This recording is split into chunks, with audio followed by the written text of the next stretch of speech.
Just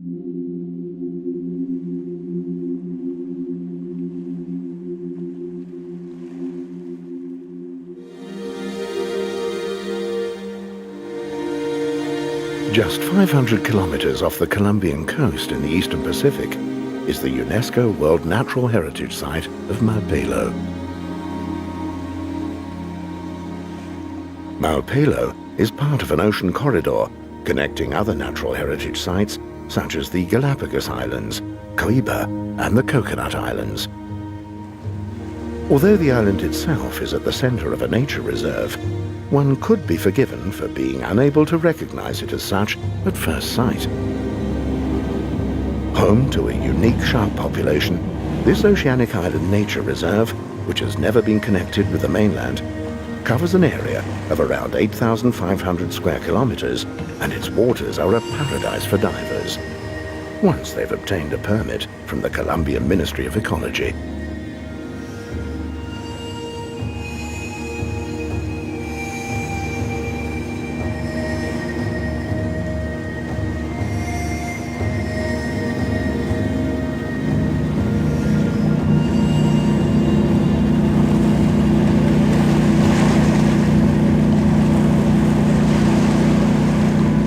Both mysterious and beautiful, this Colombian conservation area is a big favorite of scientists and divers alike, making it one of the most visited locations in the Pacific. Malpelo boasts a unique underwater world, obviously one of the reasons it was awarded UNESCO World Natural Heritage Site status back in 2006. Diving into the deep blue water of the Pacific, teeming with a unique variety of fish, is a fascinating experience. Add to this the intact, yet almost alien underwater landscape with its corals and vibrant reefs, and it's easy to see why Malpelo is considered a truly magical place.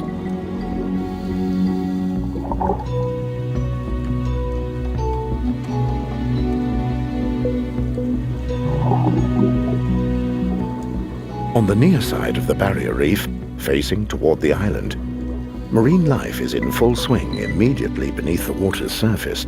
It's pleasantly warm, even at depths of up to 5 meters, 22 to 26 degrees. Perfect conditions for a swim around the corals. Just ask the shoals of small reef fish, they know. Near La Nevera, one of the best diving sites of the region, there is a small Gorgonian field. Gorgonians, otherwise known as sea fans, sway graciously in the current, filtering plankton and minerals from the warm water. As far as they are concerned, they live in paradise. They don't have to go out to eat, they just order takeaways. The food comes to them. All this shapely species of Cnidaria has to do is grab it as it passes by. The seawater, rich in nutrients, also promotes growth of the fan corals. They adhere to rocks and in fissures, providing protection for microorganisms, as well as playing a major role in the structural integrity of the coral reef. As a building material, the deposits of dead corals are indispensable, not only in Malpelo. All in all, the giant fans and their sisters, the fan corals with their open branches, have the appearance of a subterranean primeval forest. Like the branches of a tree in a breeze, the colorful corals sway in time with the waves and currents of the sea.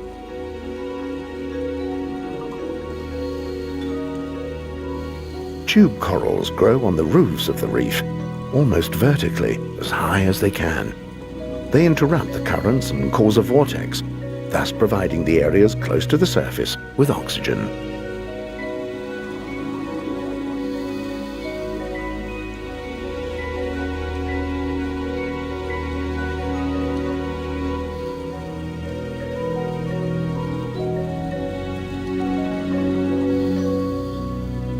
Triggerfish have found a habitat on the far side of the reef, away from the waves.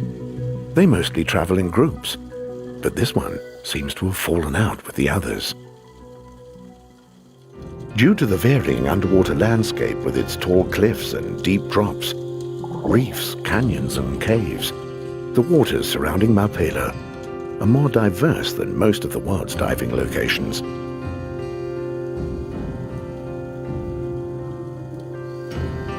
But even this world changes dramatically with a dive into one of Malpelo's countless underwater caves.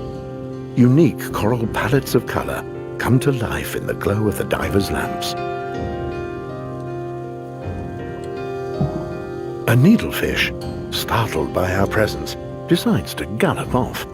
Well, after all, he is a relative of the seahorse.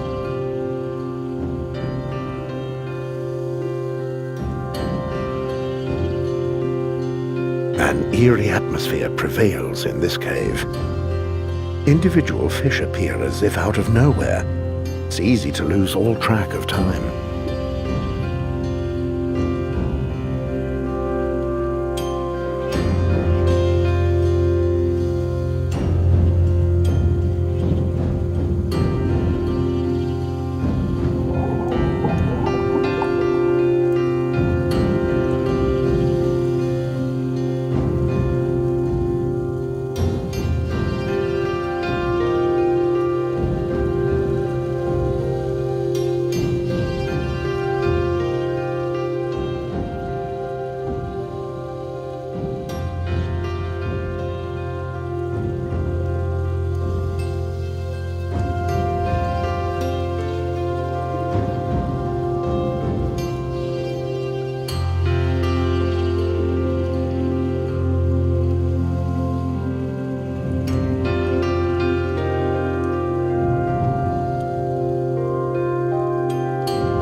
As we are only guests here, and the length of our stay is determined by the contents of our oxygen bottles, it's all too soon time to begin with our ascent from this realm of sheer impenetrable darkness.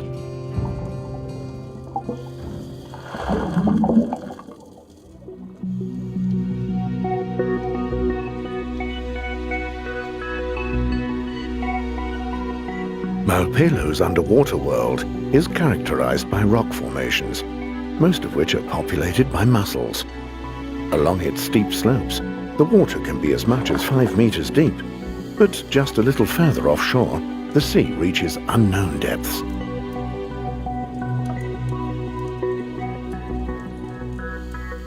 The influence of continually changing currents, in addition to the shape of the seabed, and the fact that the Colombian and the Humboldt, or Peru current meet here, have provided Malpelo with an extremely complex and rich ecosystem. In actual fact, 8 currents supposedly meet here, all of which, depending on the season, wash around the islands, carrying numerous nutrients with them.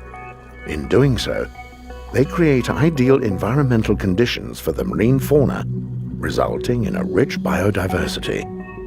The waters serve as a breeding area for countless marine animals, including some 200 species of fish alone.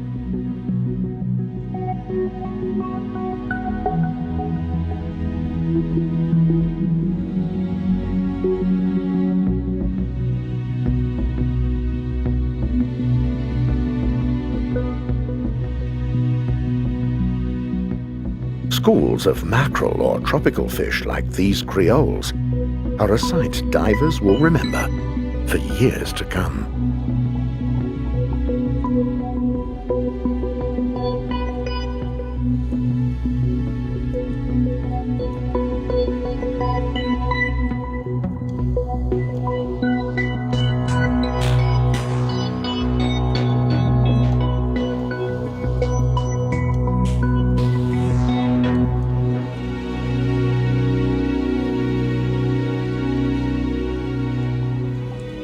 The blue-tailed trevally loves it here.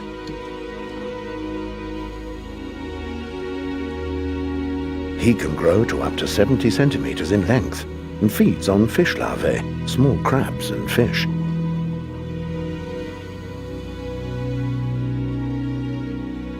He is also an accomplished predator, spending most of his time patrolling his habitat in large schools, like these silver mackerels.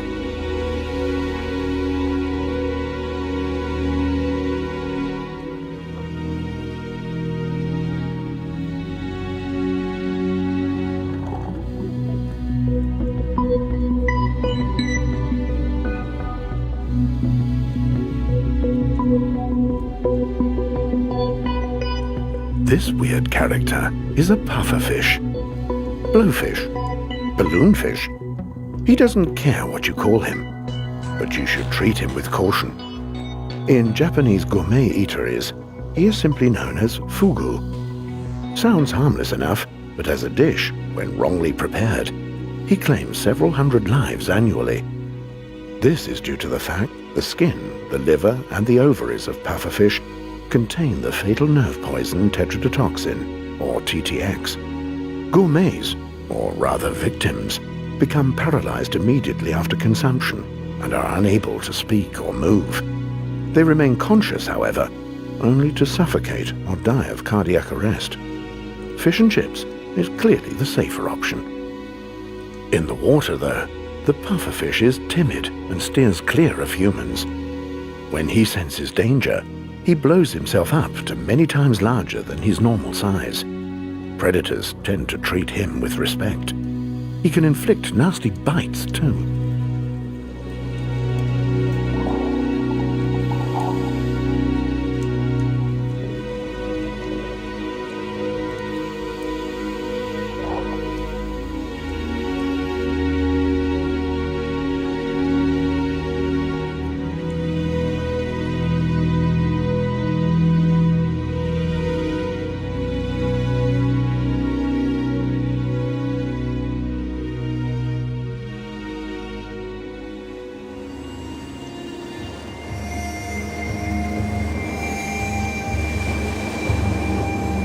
A few miles further on is another island of the Malpelo Nature Reserve. Our boat carefully approaches the craggy coastline, which bears witness to its volcanic origin. The rocks protrude from the water, smooth and barren. Apparently, not even seaweed manages to adhere to them.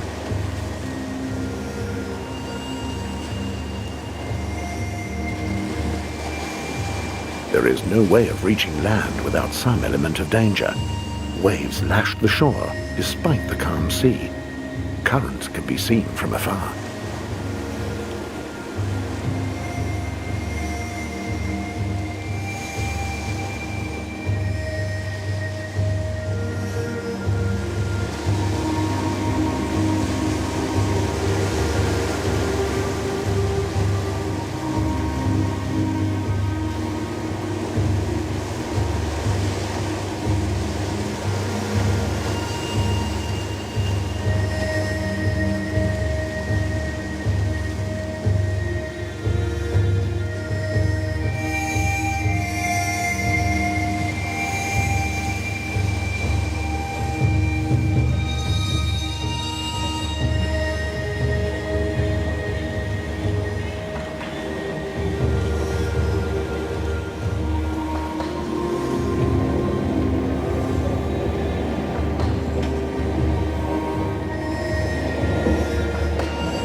The reason why we came to the island is because we've been told that there is a hammerhead shark nursery nearby, which is apparently also popular with whale sharks. To make it even more attractive, the location is also known for its barracuda and mackerel schools, something we don't want to miss.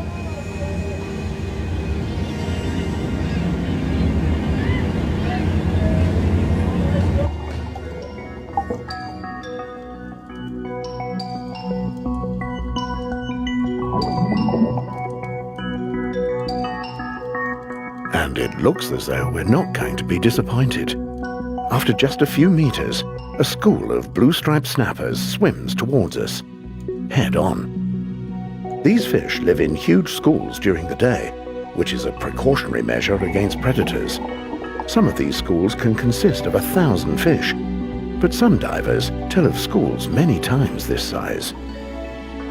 As soon as night falls, these schools break up. As of then, snappers go on the hunt for crabs, mussels, shrimps and small fish. Spawn is at the top of their menu too. Blue-striped snappers are reef dwellers and members of the perch family. Their distinctive features are their conically tapered heads and yellow bodies, emblazoned with horizontal neon blue stripes. Fortunately for the blue-striped variety, it's their red cousins that are a culinary favorite. Snappers come in a variety of colors, can grow to lengths of up to 40 centimeters, and tend to be loners once they reach adulthood. Corals are few and far between on this underwater reef, which consists of volcanic rock and is extraordinarily rugged. A little research, and the reasons for this are perfectly clear. The entire sea park is located on a convergence zone of the Cocos and Naxa plates. Created by seafloor spreading, they are both remnants of the Farallon plate, which broke apart around 23 million years ago. This division eventually caused the Earth's crust to bulge and reef zones emerged. Trenches formed along the fracture edges, some of which dropped to depths of over 4,000 meters.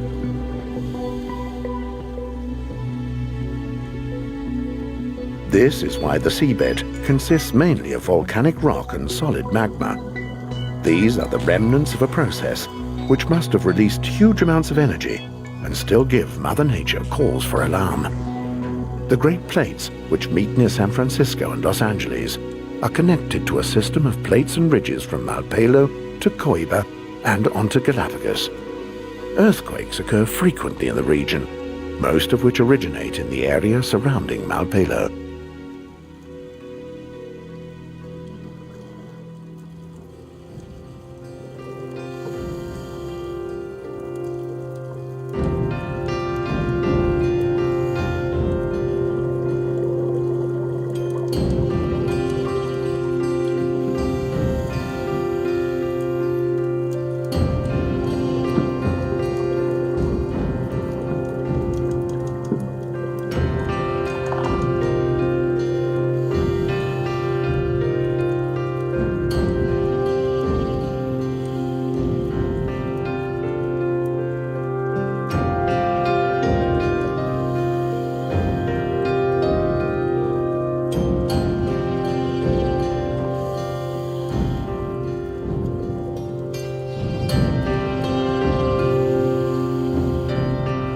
On the edges of the underwater reefs, the water rises up to 4,000 meters. The rocks act like breakwaters in the currents, forcing the water to rise.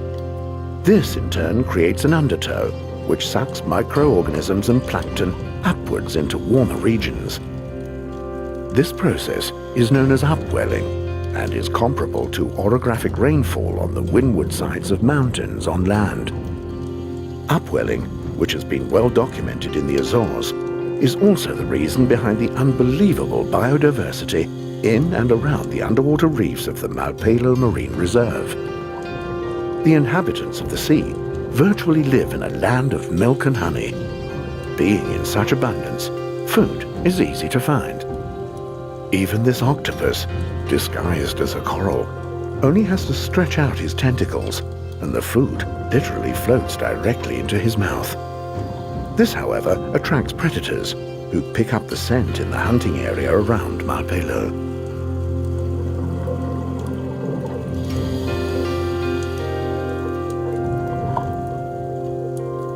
But the free-swimming morays of Ferreteria are an absolute phenomenon. They have claimed the rugged underwater rocks as theirs and live there in small groups. Normally, morays live more or less hidden away in caves, crevices and coral reefs, and only leave at night to search for food. During the day, they rarely venture further than the immediate vicinity. The fact that we can see them swimming around without a care in the world is truly an inexplicable phenomenon. Moray eels are osseous, or bony fish. There are about 200 known species, all of which live in shallow tropical or subtropical seas. You can hardly miss them on Ferreteria. They are practically everywhere, mostly in larger groups. It's not unusual to spot around 20 heads popping in and out of the same reef projection. The only other place they can be seen in such density are the Marshall Islands. Morays are predatory fish. They are not outspoken food specialists. The different species compose their menus according to whether they have sharp or rounded teeth, either on other fish and cephalopods or hard-shelled invertebrates, such as crabs. They do their hunting primarily at dusk or at night. Some of the larger specimens only every second or third night, or even less frequently. Their well-developed sense of smell plays a major role. They are not keen on change either, and always return to the same hiding places.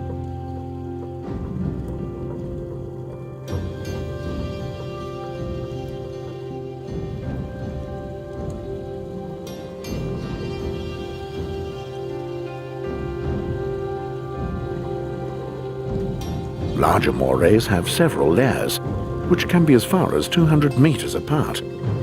Cave systems can be inhabited by individual or multiple eels, sometimes even by different species.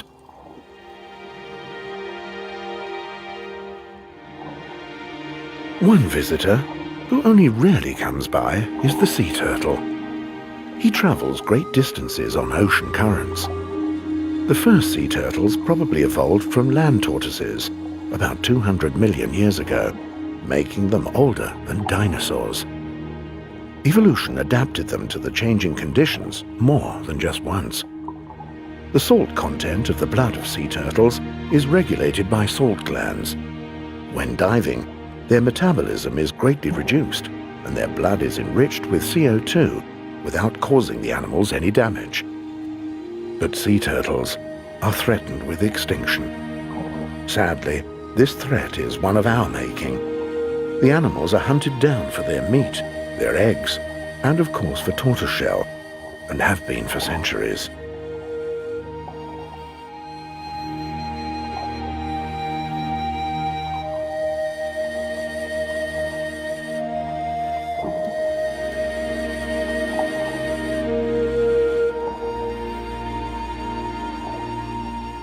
In the Malpelo Marine Reserve, sea turtles, fish and corals have an area in which they are not under threat. Here at least, there is a strict ban on fishing and the commercial use of the sea is prohibited. Violations are severely punished by the Colombian government.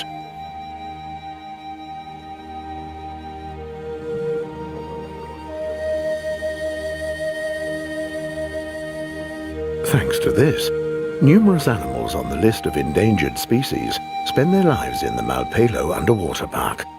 Shoals of snappers and mackerel, and apparently even sharks, can be found in this region.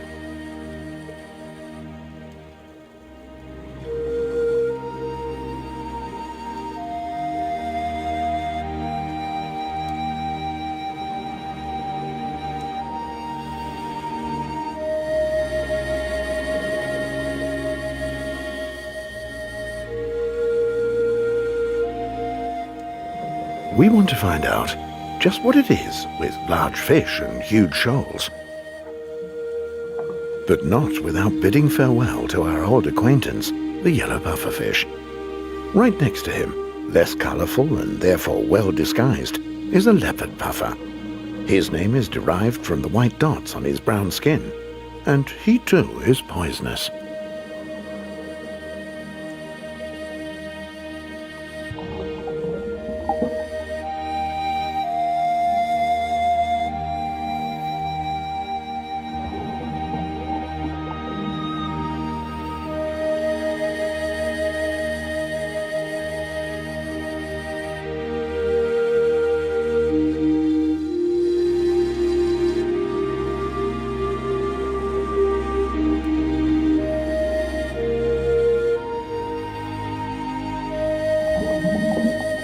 This yellow frogfish is striking.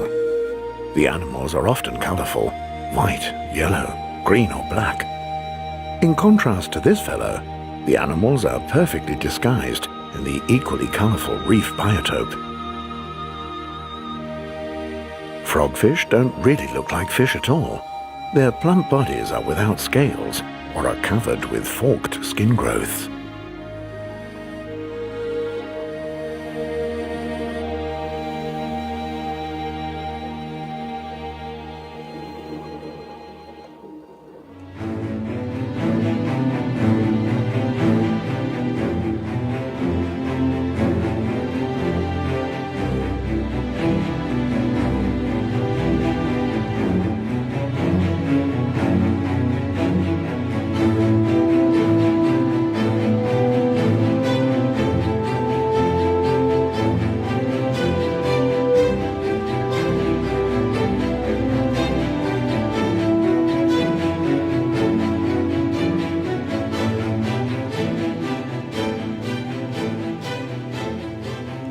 In addition to the typical reef varieties, one can often bump into schools of fish that are not always immediately identifiable when diving along the underwater reefs of Malpelo.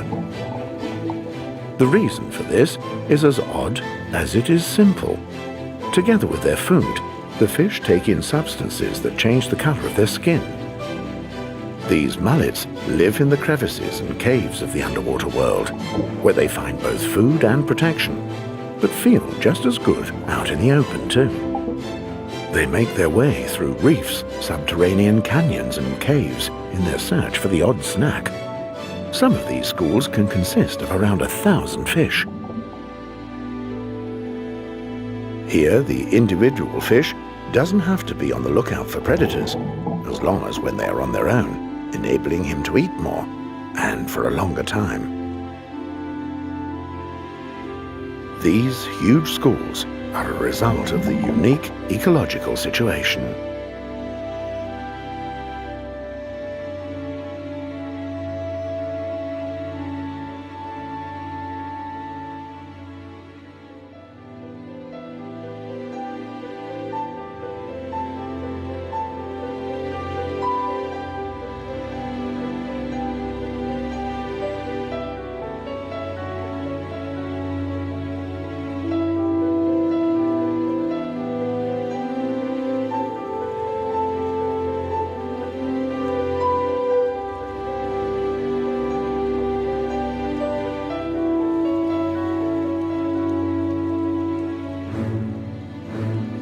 Lip perches are more than content with their habitat. They are so well camouflaged that it's difficult to distinguish them from the seabed.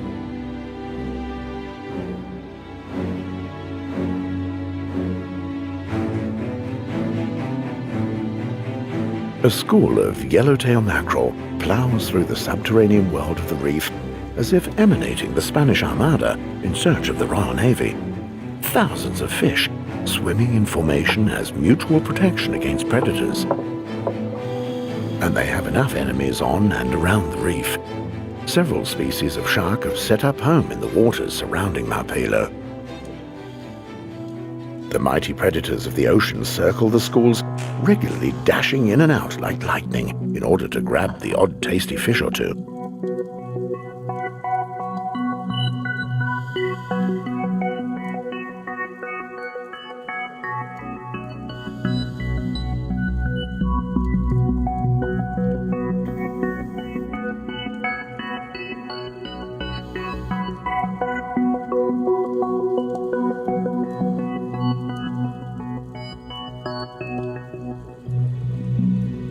Diving here is like leaping into a huge bowl of bouillabaisse.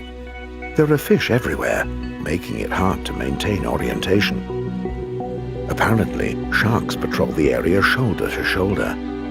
We are curious to discover whether this is old seaman's garn, or if we are soon about to be confronted by the great hunters of the ocean.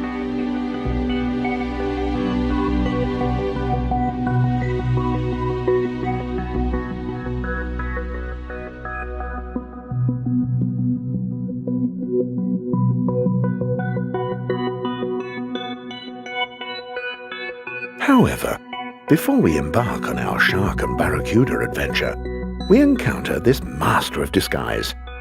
This Commerson's frogfish has adjusted himself to his surroundings so well, he can hardly be seen at all.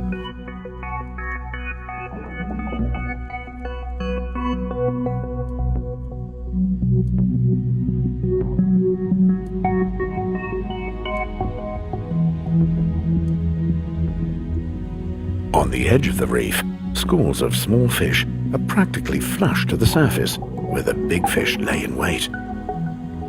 They find food almost effortlessly, which is why the area around Malpelo is so popular with shark divers. There are more varying species of shark here than anywhere else in the world. The main focus is on hammerhead sharks, which live in schools of up to 300 animals, as well as white-tip reef sharks.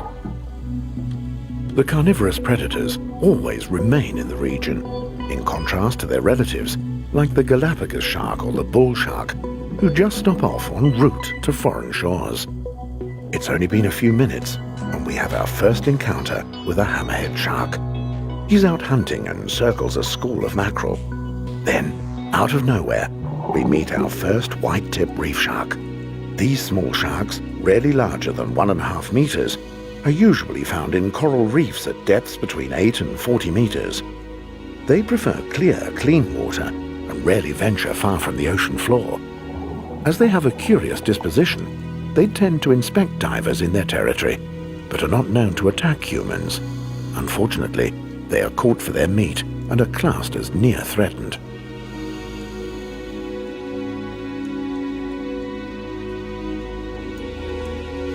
Observing the colorful life on the reef and its incredible biodiversity is fascinating, as if in an apartment block with many different tenants. The ocean currents act like lifts and escalators, transporting various creatures upwards, where cleaner fish, mullets and triggerfish socialize together on the edge of the reef. The stock is regulated by the big predators, who, due to their size, are at the end of the food chain, thus ruling supreme over this underwater paradise.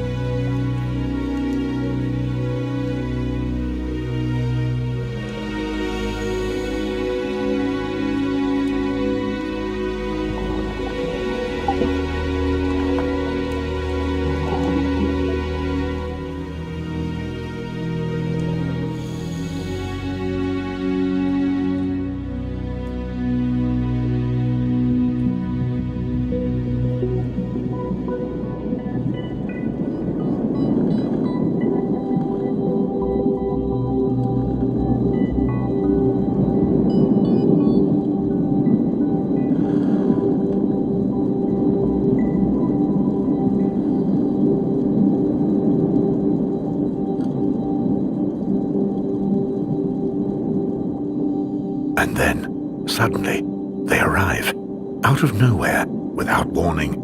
A Galapagos shark, accompanied by a veritable legion of remoras.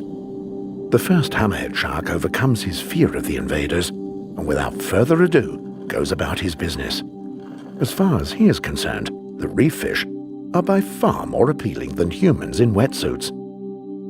Hammerheads have a streamlined body, but their heads are flattened and laterally extended, reminiscent of a hammer, hence the name. They prefer to travel in schools during the day, but at night they are solitary hunters. It's obvious why they're called hammerhead sharks, but just why their heads are shaped in this way is still not fully understood. It's assumed that the wideness of the head improves the animal's maneuverability, as well as increasing its field of vision. After all, this kind of maneuverability improvement has even been adopted by aircraft constructors. Head rudders are used to improve stability and impetus when turning. Due to this additional impetus, a hammerhead's pectoral fins can be relatively small in comparison with other sharks.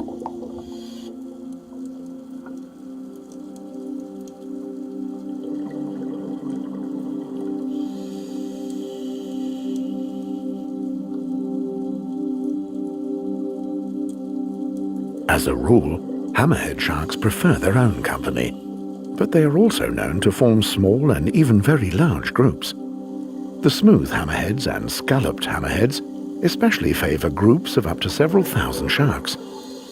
The adults of all hammerhead varieties have no natural predators, with the exception of orcas.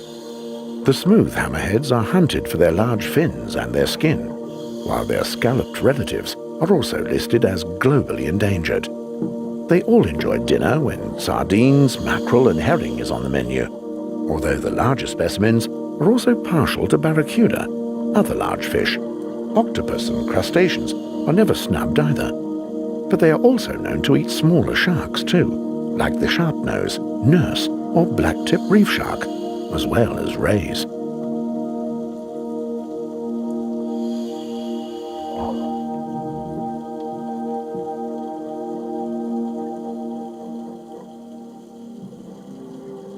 But large hammerheads also have a very serious enemy: humans. Due to their slow development rate and small numbers, they are vulnerable to overfishing, which is why they are listed as being highly endangered.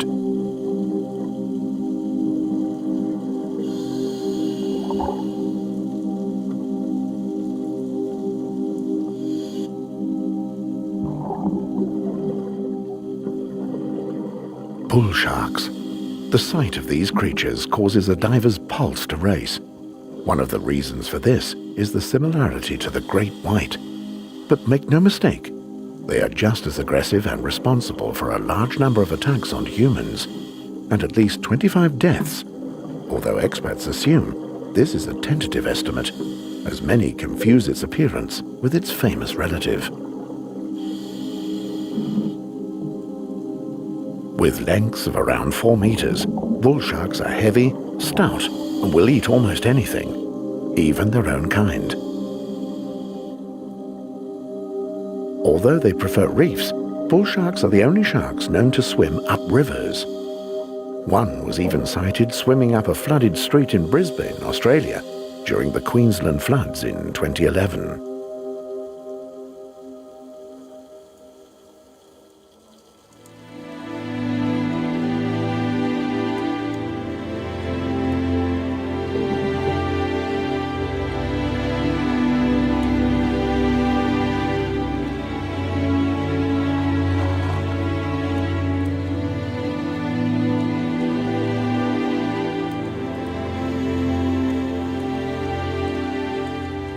And then, here's the one we've been waiting for. 12 meters long, the biggest shark of them all, and the world's biggest fish, the whale shark. He filters up to 6,000 liters of water per hour in search of plankton and small fish. After all, satisfying the hunger of an animal weighing 12 tons is no mean feat.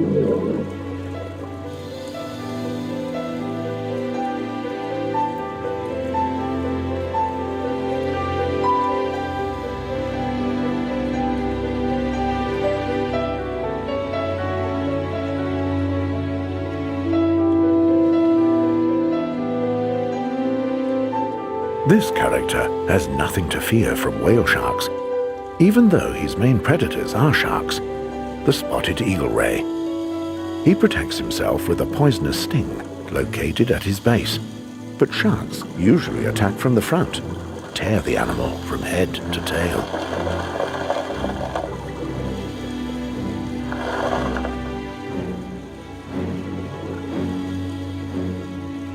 To witness this unfortunate manta, dragging a net line behind it, has to be one of the saddest moments of our entire diving trip.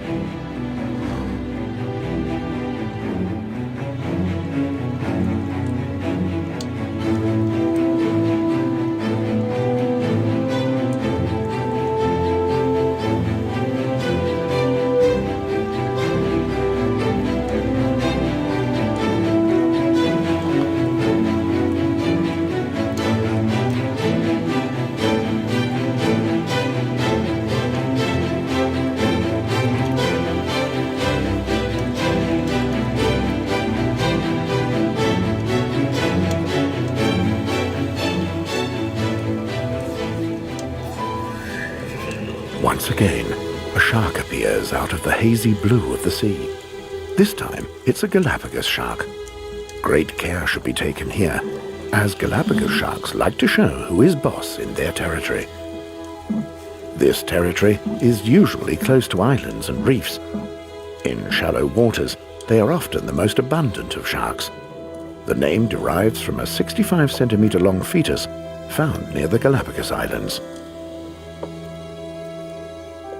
He is also the largest of the sharks of his genus, often reaching lengths of 3.7 meters, weighing in at 85 kilograms. He prefers clear water, close to coral reefs, and is difficult to distinguish from similar species of the same genus. Characteristic of the genus is the typically slim and streamlined body. Their backs are grey, with an indistinct white stripe on the flanks, while the belly is white. Galapagos sharks are active hunters, seen primarily in large groups. They find eels, sea bass, and triggerfish quite tasty. They're also fond of surface-dwelling prey, such as mackerel and squid, while larger sharks don't draw the line at cannibalism.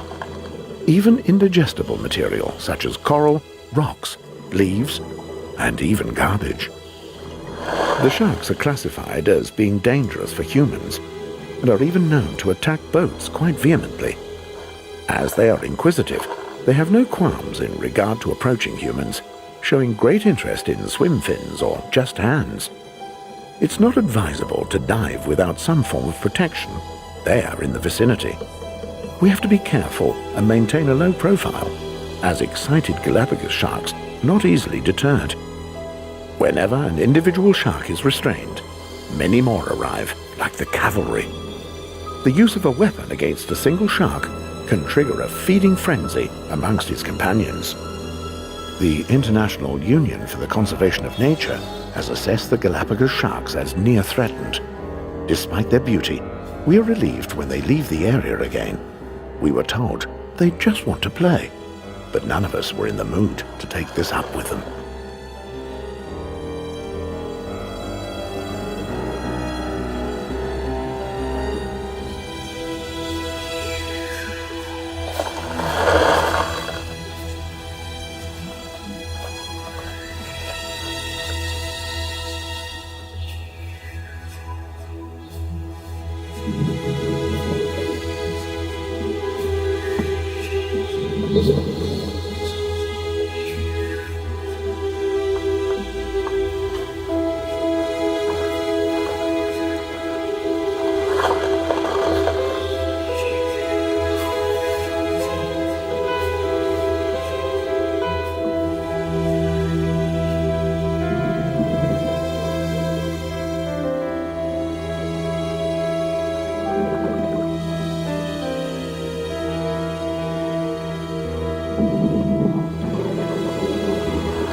All of a sudden, the sea becomes dark. It's almost as if a tropical storm is closing in. But on second thoughts, we're underwater, and it soon becomes clear that the darkness is caused by a huge swarm of mackerel, swimming shoulder to shoulder, as if part of an intricately choreographed performance. Breathtaking, intimidating, and unearthly. The formation of schools is of great benefit to fish. One of the main advantages is the higher probability of surviving a predator's attack. The reason for this is the fact that the aggressor can only keep his eye on a limited number of fish, as well as only being able to eat very few of them. The chance of an individual fish being eaten decreases the more fish there are in a given school. It is not rare to find millions of fish in a school. In fact, the quantity of fish is often so large that even the most ravenous of predators are unable to completely annihilate the entire school, thus saving the respective species from extinction. Finding food is one of the main concerns of every fish. but they are at their most vulnerable when they eat. This is a further reason why the animals come together in schools, so that each individual spends less time on the lookout for predators and has therefore more time to enjoy a meal in comparative peace.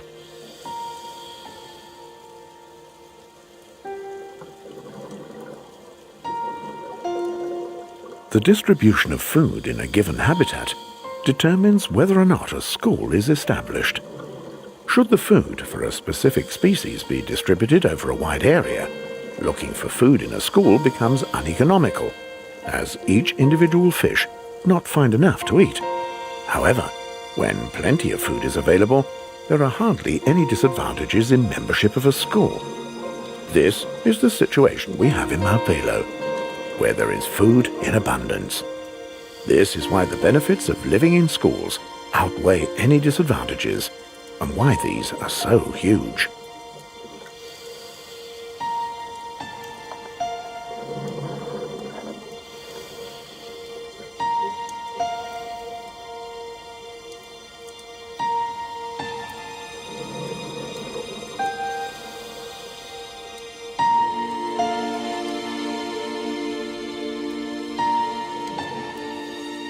One of the most impressive experiences underwater has to be an encounter with a shoal of barracudas.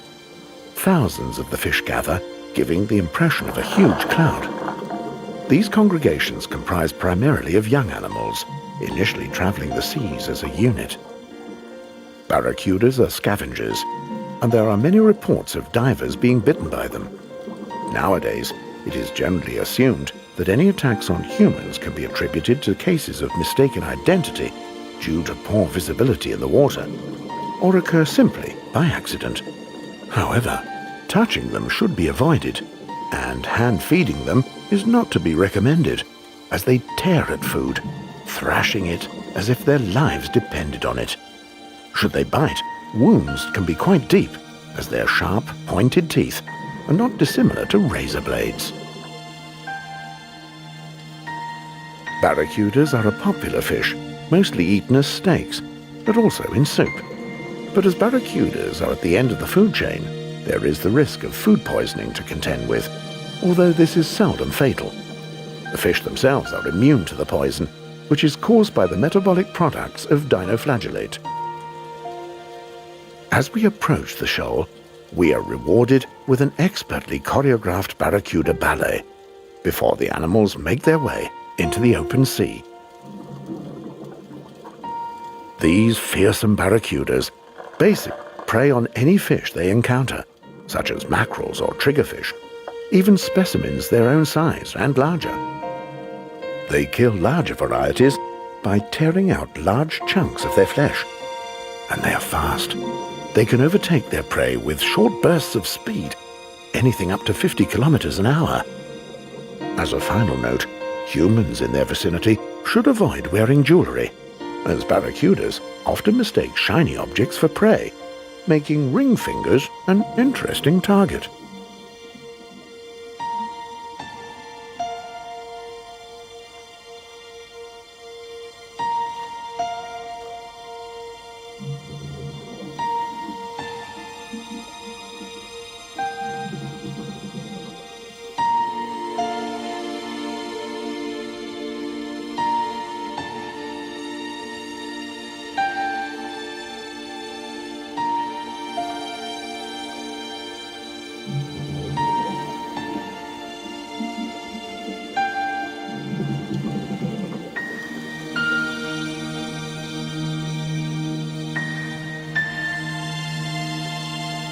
It is here that we bid Malpelo farewell, the home of whale sharks, huge shoals of fish and maritime superlatives.